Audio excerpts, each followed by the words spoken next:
kuhusu makabwera na vibaraka wa mabeberu ambao wanajaribu kuchafua taifa letu wakiwa huko nje ya nchi.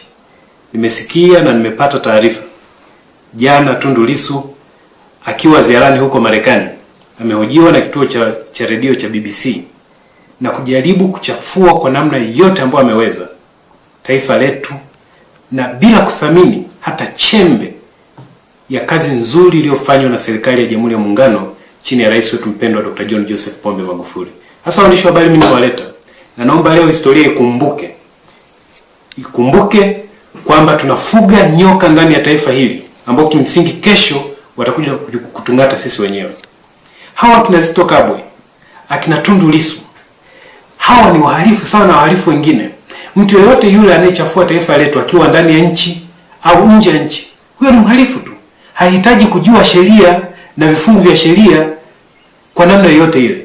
Kwa hiyo mwandishi wa habari, mimi nataka niwaeleze Watanzania kwamba tumechoshwa na kejeli na dharau na hujuma kubwa zinazofanyika na vyama vya upinzani vikiongozwa na viongozi vinara wanaotumiwa na mabeberu, akina Zitto Kabwe, akina Tundu Lissu, kuhujumu juhudi njema za Mheshimiwa Rais Dr. John Joseph Pombe Magufuli. Hasa hili nimelisema leo na naomba historia endelee kukumbuka kwamba sisi kama vijana tumeamua kusimama kwa pamoja sasa kulisemea, kwa sababu Mheshimiwa mwandishi wa habari, Tundu Lissu alipewa nafasi na BBC angalau aeleze tone moja zuri lililofanywa na serikali ya Dr. John Joseph Pombe Magufuli. Ameshindwa kueleza. Yeye amekuwa ziarani Marekani sasa hivi karibu miezi 8. Ameliacha jimbo lake, amelitelekeza jimbo lake kule. Wananchi wake wakihangaika, yeye anatembea na kuchafua taifa letu nje ya mipaka ya taifa hili. Sisi kama vijana hatukubali na tunatoa tamko kwamba afanye hivyo, lakini akijua kwamba yeye ni Mtanzania na atakuja Tanzania kuishi Tanzania. Sisi lengo letu na dira ya Mheshimiwa Rais ni kukimbilia kwenye maendeleo ya dhati ambayo kimsingi ameonyesha kwa dhamira njema ya kujenga reli, kujenga barabara, kuboresha miundombinu ya elimu, maji, zahanati, vituo vya afya na kadhalika. Lakini hivyo vyote hawataki kujua. Mheshimiwa mwandishi wa habari, mimi sitaki niwe muongeaji sana, lakini ninachosema ni kwamba ninasikitishwa sana na mabeberu na makaburu wa design hii ambao tumeendelea kuwanyenyekea ndani ya nchi na kuwafuga, ambao kesho na kesho kutwa watakuwa madhara makubwa kwa taifa hili. Tumesikitishwa kama Watanzania na naomba nitoe tamko kama mzalendo wa taifa hili kwamba hatukubaliani kabisa na ziara anazozifanya Zitto Kabwe kuzungukia mabeberu wanaomtumia kwa umaskini wake wa kifedha na kiakili kujaribu kuhujumu juhudi njema za Mheshimiwa Rais Dr. John Joseph Pombe Magufuli. Mheshimiwa mwandishi wa habari, naomba hili mpelekee kama taarifa na kama salamu. Tumemsalimia, lakini hakika hatutoruhusu kwa namna yoyote mtu yoyote yule kujaribu kuhujumu juhudi njema za Mheshimiwa Rais. Tunanunua ndege. Mheshimiwa waandishi wa habari, ninyi ni mashahidi. Juzi tumenunua ndege. Juzi Mheshimiwa Rais amekuja kuzindua mradi mkubwa wa maji. Tumeenda kuzindua Namanga One Stop Border Post. Ambao kimsingi yote haya ni matakwa mema ya Mheshimiwa Rais kwa ajili ya maendeleo ya Tanzania. Sasa mimi Mheshimiwa mwandishi wa habari, nataka niliseme hili na vijana wote tuungane kwa pamoja. Tuache kushabikia vitu ambavyo havina maslahi mapana kwa ajili ya taifa hili. Tumesikia watu walikuwa wanaongea na kujaribu kuzusha vitu ambavyo sio vya msingi. Mgogoro uliopo kati ya speaker na CAG. Mtu anaenda nchi za nje kuchafua taifa hili. Tungekuwa na bunge dhaifu, tungekuwa na wabunge imara kama waziri mkuu. Tungekuwa na bunge dhaifu, tungekuwa na wabunge imara kama Suleiman Jafo. Tungekuwa na bunge dhaifu, tungekuwa na zao thabiti zuri kama rais wetu Dr. John Joseph Pombe Magufuli, kwa sababu amekaa bungeni zaidi ya miaka 10. Leo mtu anaropoka tu kwamba bunge ni dhaifu, wabunge wetu ni dhaifu. No, it doesn't make sense.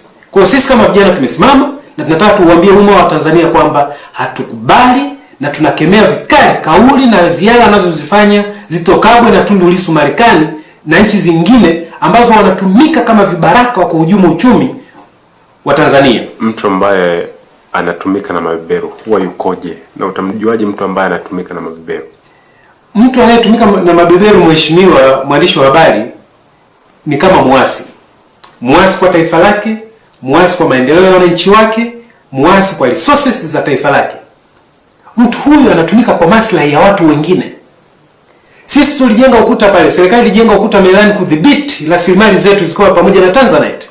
Huyu Tundu Lissu na Zitto Kabwe waliamka na kuwatetea wazungu waliokuwa wananyonya na kuiba rasilimali za Tanzania. Mheshimiwa mwandishi wa habari, mtu muasi wa taifa lake ni mtu mbaya katika taifa. Hafai hata kusimuliwa. Tundu Lissu alipoulizwa swali kwanza alipata kigugumizi. Hakutaka kuthubutu hata kusema mafanikio hata hayo madogo ambayo kimsingi yeye anafikiria hapo kichwani kwake. Mheshimiwa mwandishi wa habari, ninyi mmeshuhudia, mmeona, mmegusa na mmetomasa, wale ambao ni matomaso.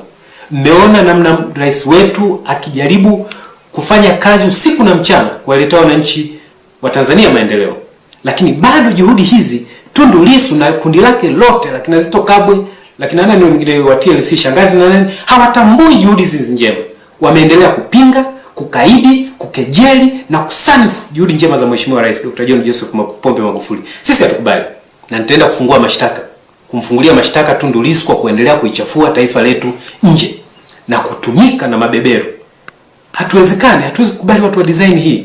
Vifungu vya sheria vipo, taratibu zipo, kanuni zipo. Nchi hii haiendeshwi kihuni. Nchi hii inaendeshwa kwa kufuata sheria, taratibu na kanuni za nchi.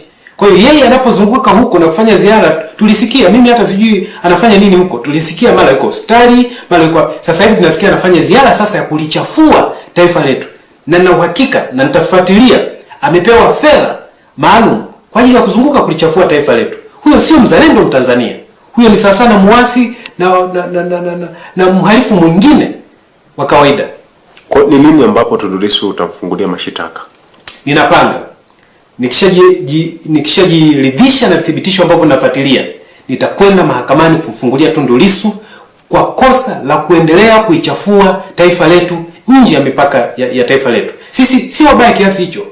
Sisi tunachofanya sasa hivi ni kufanya mambo ya maendeleo. Yeye anafanya ziara Marekani, anafanya ziara Uingereza kulichafua taifa hili. Nitakwenda mara baada nikishapata thibitisho rasmi, nitakwenda kufungua mashtaka kumfungulia Tundu Lissu kwa kosa la kuendelea kuchafua taifa letu nje ya mipaka. Kwani sheria inamkataza mtu kuzungumza nje ya mipaka? Sheria inamruhusu, sheria iko wazi na mruhusu, lakini anazungumza vipi? Anazungumza vipi? Kulichafua ni sawa sana kututukana wa Tanzania. Ni sawa sana kukejeli wa Tanzania, ni sawa sana kukejeli nchi yetu. Sisi hatutokubali. Mahakama itaenda kuamua. Sasa unadhani kitu gani ambacho amekichafua katika yale maongezi yake aliyozungumza na BBC jana? Anaposema na kupropagate kwamba rais ni dikteta. Anaposema na kupropagate nje kwamba nchi yetu inaendeshwa kidikteta, haifuati sheria, haifuati katiba, hakuna maendeleo yote yaliyofanyika, hata maendeleo yaliyofanyika yamefanyika nje ya sheria na kanuni na taratibu. Hiyo ni uhuni mtupu. Kwa hiyo sisi tutakwenda kufungua mashtaka kumshtaki Tundu Lissu kwa kosa la kuichafua serikali yetu na nchi yetu nje ya mabeberu. Na mabeberu wanaomtumia wapate salamu hizi kwamba tumedhamiria kwenda kufungua mashtaka mahakamani. Hafai kuwa rais, hana sifa za kuwa rais. Hana sifa za kuwa rais, hizo ni vita vyao huko Ukawa, wanasema nyumba ikiungua chiungue huko. Hana sifa za kuwa rais wala hana sifa za kuongoza hata kitongoji. Na nina wasiwasi sana hata huo bunge aliupataje. Hana sifa hata moja. Aendelee na harakati zake tu hizo. Endelee na harakati zake. Hiyo ndio sifa yake kuu. Na endelee na hayo kwa sababu anatumika na mabeberu. Kama mabeberu wanamtumia kwa maslahi yao, sisi kama Watanzania hatuwezi kubali. Kwa hiyo sasa kama leo anaenda kuichafua Tanzania nje ya nchi, kesho anasema hataka kugombea urais, si atakuja atauza nchi huyu.